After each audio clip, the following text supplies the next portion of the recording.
Now, I have a quote in the book, as you know, from Milton Friedman, who says that only a crisis, actual or perceived, produces real change. And he says when the crisis hits, the change depends on the ideas that are lying around.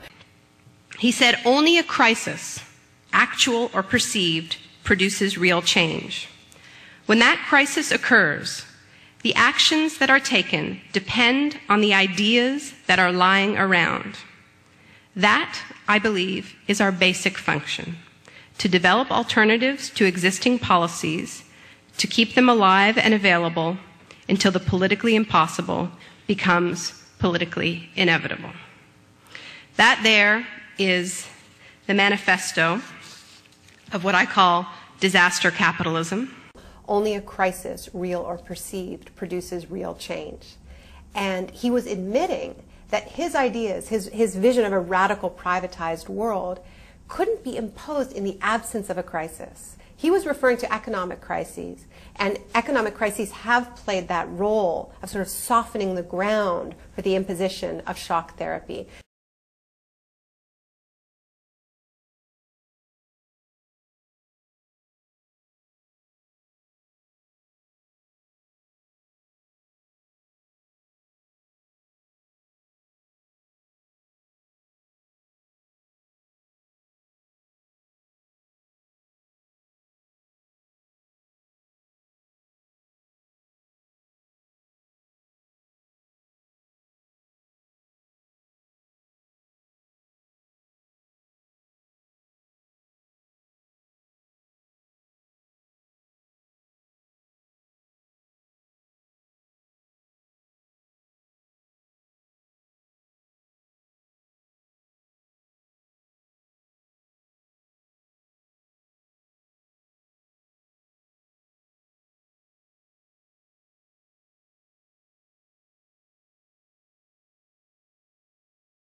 Nixon threw Friedman a bone, and that bone was Chile.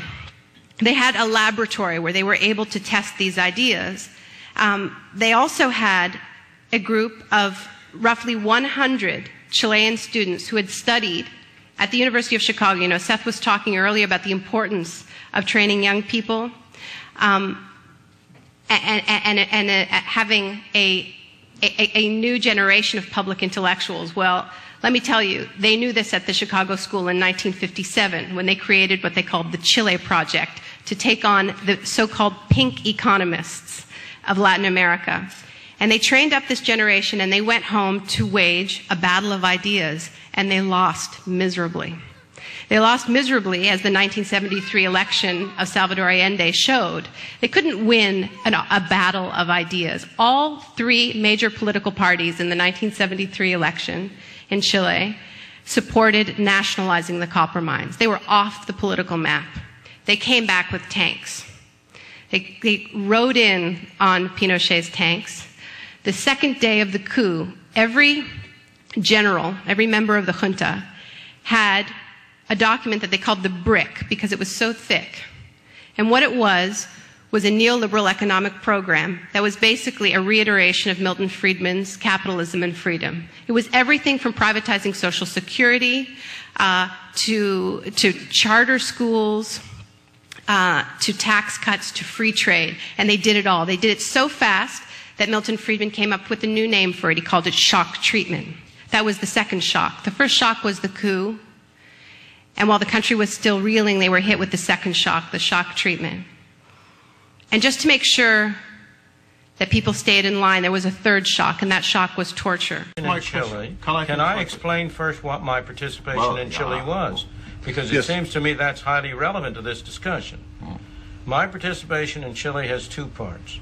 It has to do with the fact that the University of Chicago had a contract with the Catholic University of Chile before the period we're talking about, in which they sent students to Chicago to be trained. We sent people down there to help them in providing their education. And as a result, we trained at the University of Chicago many highly skilled economists who played an important part in economic policy. In the second place, in 1975, I spent exactly 7 days in Chile giving a series of lectures. You will be interested to know that one of those lectures was entitled "The Fragility of Freedom."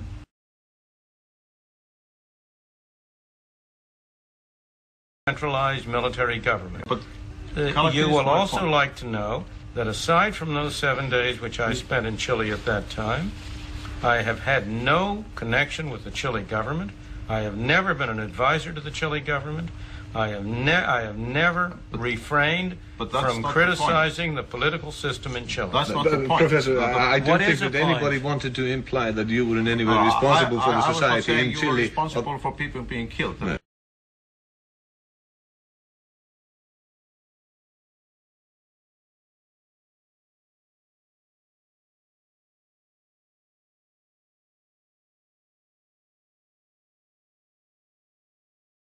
You claim to be the theorist of freedom. When you're asked to give an advice in this country, you gave one word: freedom. Right. But at the same time, you are on record here in this country as saying that a country which is among the most severe military dictatorship in recent years applied your economic theories truthfully. And the point I just want to bring out, and it seems that you have now acknowledged it as being true, that your economic theories can be applied either in a rigorous dictatorship of the proletariat, like in China, or in a dictatorship by generals. Look, are you going to say that the law of gravity is different in China and in Chile than it is in Iceland? No, All right, there are certain aspects of economics, as I explained before, which are scientific in character. The law, the quantity theory of money, is a scientific law. The statement that inflation is always and everywhere a monetary phenomenon is a scientific law and not a political law. It is like Newton's law.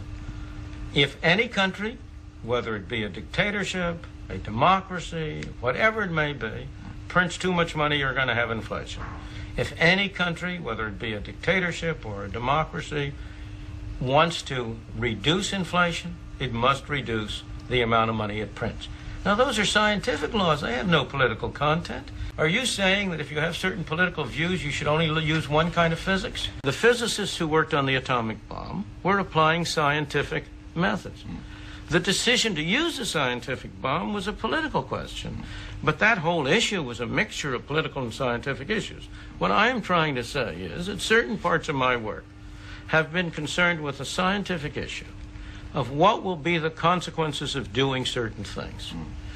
Now, where I get political is when I come to the question of what do you want to do those things for? What is your objective?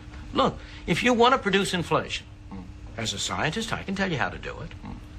From a policy point of view, I'll say you're making a mistake. It's a terrible thing to do. Don't produce inflation. Can I